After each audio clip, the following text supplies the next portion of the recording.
Nandito po ako sa may Alfonso, Cavite. So mayroon pong binibenta rito na property na 1,500 square meter. Maganda, marami po siyang tanim, mga mangga, manggang kalabaw, niyog. So ito po yung pinakabahay niya. Yan. Tapos may kasamang kubo. So malapit po tayo sa mismong bali alongan po siya, along highway, along Barangay Road. Yan. So iba-vlog po natin to guys para magka-idea po kayo what if gusto nyo po ng gantong bahay. Malaki yung lote, 1,500 square meter. Tapos itong bahay to guys ay 234 square meter yung floor area. So hindi pa naman siya na fully finish pero maganda naman yung structure niya. Pwedeng kayo na lang kung magtapos. Maganda na yung pinaka-foundation niyan eh. Na check natin yung loob niyan maya-maya, makita ninyo. Pwede yung ipa-tiles yung flooring or ano pa man, fully finish niya. Kasi bago pa naman yung pagkakatayo niya. So kung interesado po kayo dito, iba-vlog ko nga. Ayun yung bahay. Laki no? Kasama yung kubo rin sa labas. Kasama rin yung kubo sa labas. Tindahan. Tapos ito mga tanim no? Bibilaw namin tayo ha. Kasi papakita sa bayan.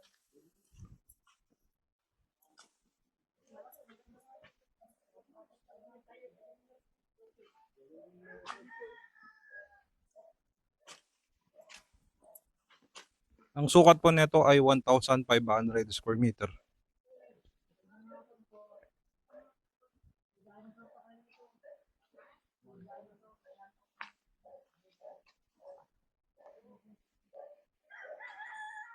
May malaking bahay.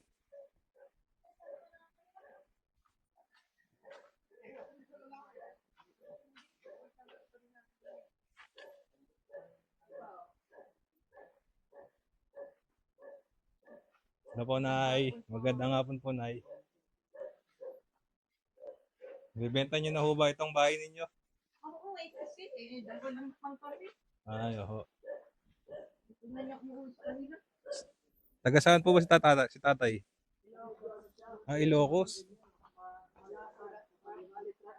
Ano siya eh, parang imbudo.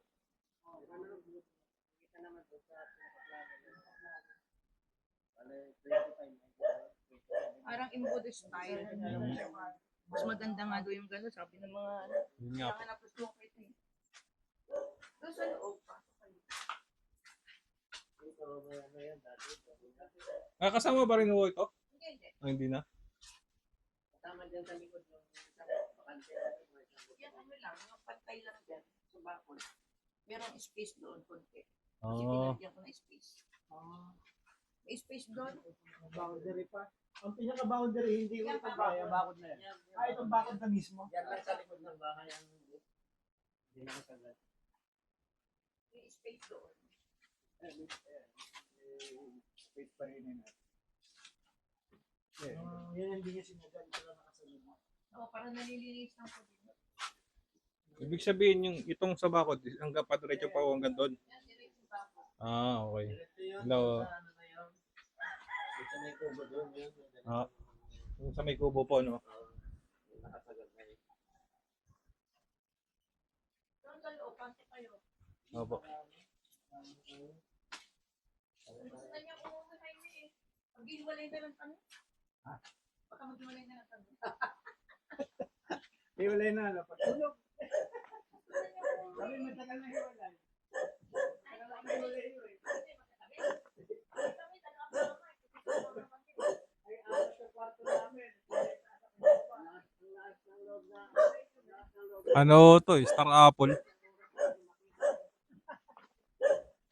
Taranta eh.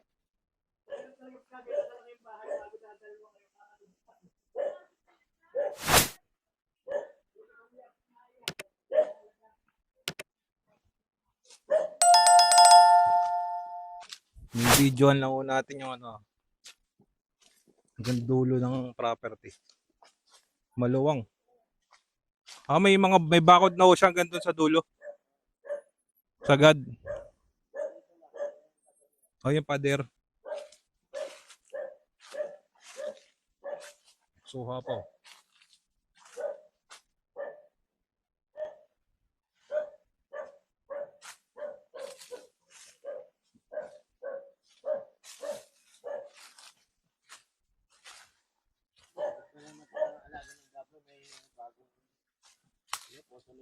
Oo nga eh. Hindi pa nagamit ito.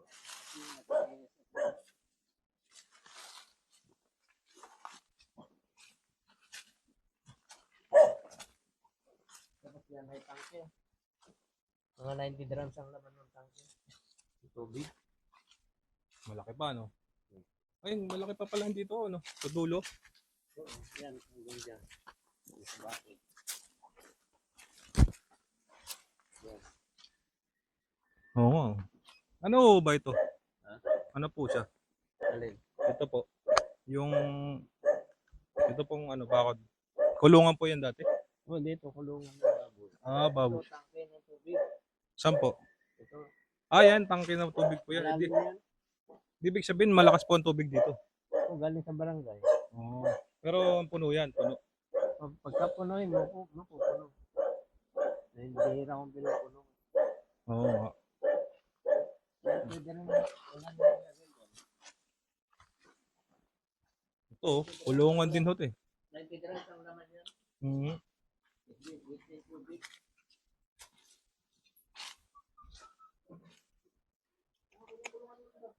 Chucho, huwag mo akong agatin. Ano ba ito? Kulungan ng baboy din, no? Ang laki ng star apple, no?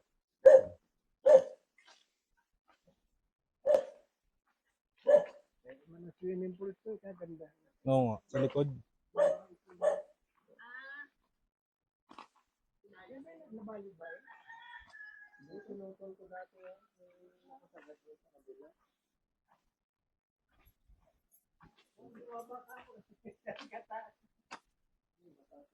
Pasok kayo doon sa loob. Tingnan nyo. Samahan niyo pa kami, Nay. Ayan, yan. Expert ko. Ako nakakalimutan. Ilang ang kwarto niyo sa bahay? 4. Sige ngayon maghapon na dyan ako. Ang naglalabas dito. Ilang araw na may dapat. So, may mga tanim pa ko kayong ano, pechay, Ito, lettuce. naubos na yung leto. Kamote. Oo, masipag magtanim. May kitanim ako sa kabila. Yung kayo po. Ilang times ito? Malaki pala ho yung ano, no?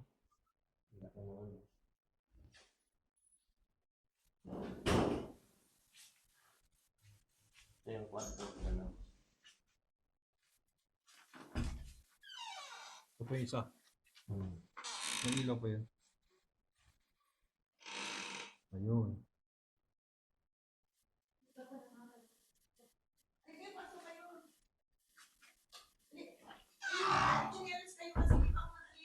Ba't hindi mo pinasok? Okay lang po.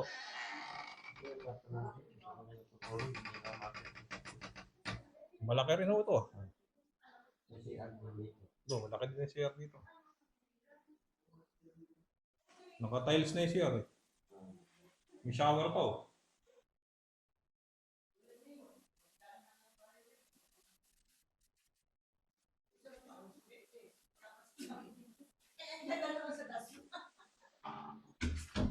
Kaya minsan nakakakampo eh. Mga sasakyan naman. Hindi man lang ako madalaw. Sabi ko, dalayo na lang ako eh. Dito po. Wait. Ngayon natin dito sa may kusina. Ayun.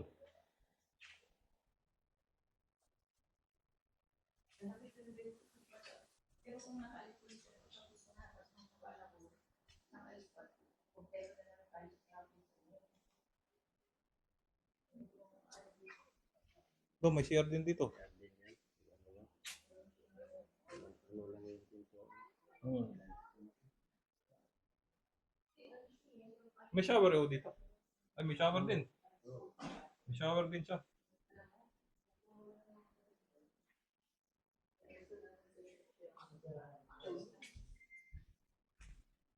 Ano po ito tayo?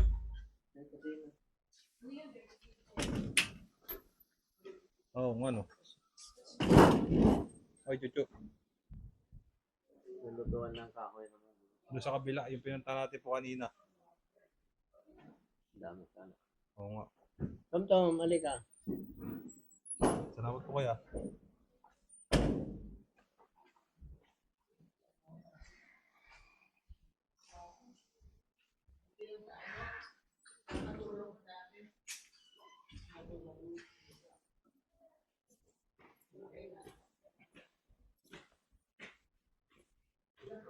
Ilan pong kwarto to?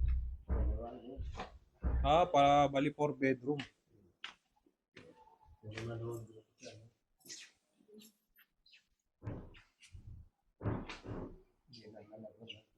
Oo. Ito isang kwarto. Wala akong natutulog dito. Wala. Matagal na kasi yung anak namin. Wala. Nagpamilya na po.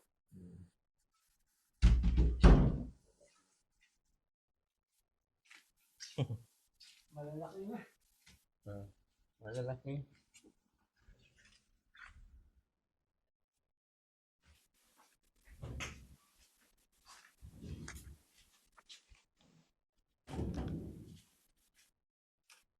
Ito, may sarili ring toilet and bath eh.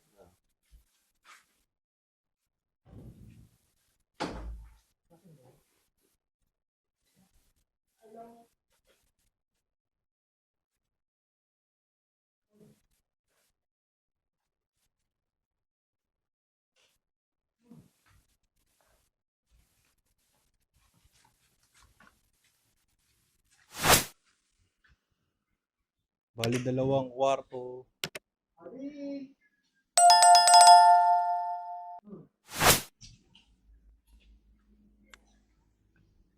Yan, pwede yung CR din yan. Sarado. Bukas. Nga no. May tubo rin yan. May tubo rin siya dito. Ayun doon sa dulo. Pwede siyang gawing CR, pwede din gawing bodega. Okay. Salamat po tayo. Kung wala kasi, di ba nakalagay naman doon, kung wala siya, di tayo magpapabalik. Nakalagay naman sa picture.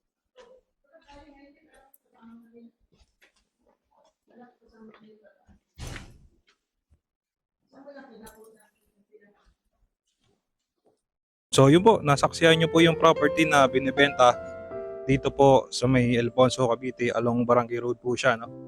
Kung interesado po kayo, i-flash ko yung aking number, tawagin nyo ako para po sa tour or makausap nyo po yung may-ari. So binibenta po to sa around 10 million net na sa may-ari. So nasa inyo na po yung capital gain tax saka transfer of title. So sagot nyo na po yun kung just in case bibilihin nyo po ito. So ito po, 1,500 square meter. Maraming fruit bearing trees, no? At malaki yung bahay. So hindi lang siya fully finished pa. May kasamang kubo. Tapos malaki pa po yung lot dito sa harapan eh. Yan. So yun po, maraming salamat po sa mga tumatangkilik at sumusubaybay ng aking YouTube channel. So kung hindi pa po kayo bilong, don't forget po to like and subscribe para ma-update po kayo sa mga upcoming ko pang vlog. So kung nasan man kayo naroon guys, stay safe always, take care. God bless to everyone.